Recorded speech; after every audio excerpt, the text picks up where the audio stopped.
देखिए आज हम लोग क्या पढ़ने वाले हैं।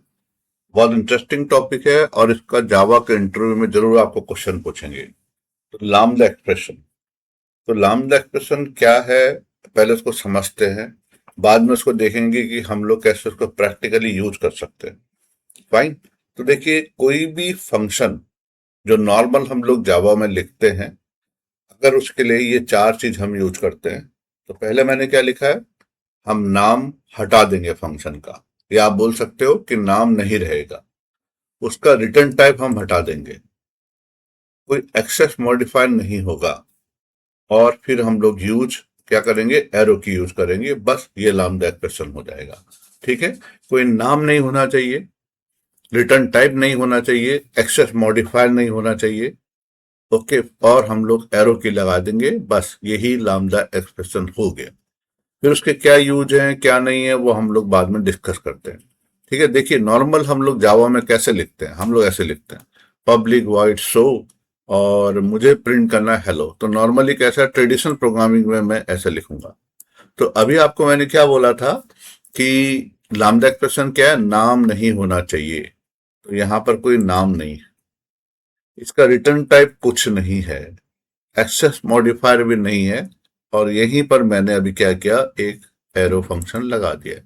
तो ये जो था देखिए, ये नहीं है, ये नहीं है, ये नहीं है, और इसके आगे मैंने एरो फंक्शन लगा दिया। अब मैंने लिख दिया फाइन कि ये हमारा अब क्या बन गया, लामडा एक्सप्रेशन बन गया। और जावा क्या बोलता है कि अगर आपके पास एक ही स्टेटमेंट है तो आपको ये ब्रैकेट लगाने की भी जरूरत नहीं है, आप डायरेक्ट ऐसे लिख सकते हैं। देखिए कोड कितना रिड्यूस हो गया।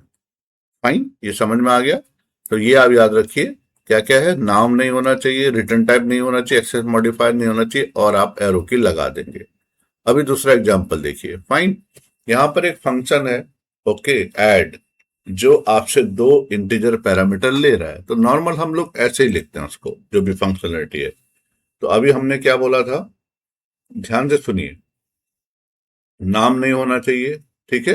देखिए नाम नहीं होना चाहिए, रिटर्न टाइप नहीं होना चाहिए, एक्सेस मॉडिफायर नहीं होना चाहिए, और हम लोग उसमें एरो की यूज करेंगे।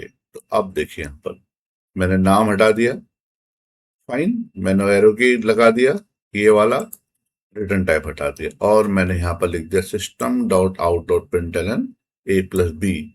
बस ये जो है, अभी यहां पर लिखा हुआ पूरा फंक्शन जो है वो यहां पर कैसे लिख दिया, मैंने ऐसे लिख दिया। और हम उसको ऐसे भी लिख सकते हैं। तो ये कैसे पॉसिबल है कि जो जावा का कंपाइलर वो उसका टाइप पर बेस्ड कंटेक्स्ट के अनुसार वो ऑटोमेटिकली चेंज कर देता है। और एक फंक्शन देखिए, यहां पर मैंने क्या लिखा है, पब्लिक इंट शो इंट ए। फाइन, इसका मतलब क्या है, वो इंटीजर रिटर्न करेगा, उसका नाम शो है, और वो इंटीजर लेगा। और रिटर्न क्या कर रहा है ये देखिए, ए इंटू, यहां पर रिटर्न नहीं कर रहा था, क्या लिखा है मैंने, ए इंटू ए। तो अभी आप कैसे लिखेंगे, A and return A into A. Now एक बात आपको ध्यान रखनी है, if you want to use return then it must be inside the bracket. ये आपको ध्यान में रखना है। ओके। और अगर रिटर्न नहीं है तो आप ऐसे भी लिख सकते हैं।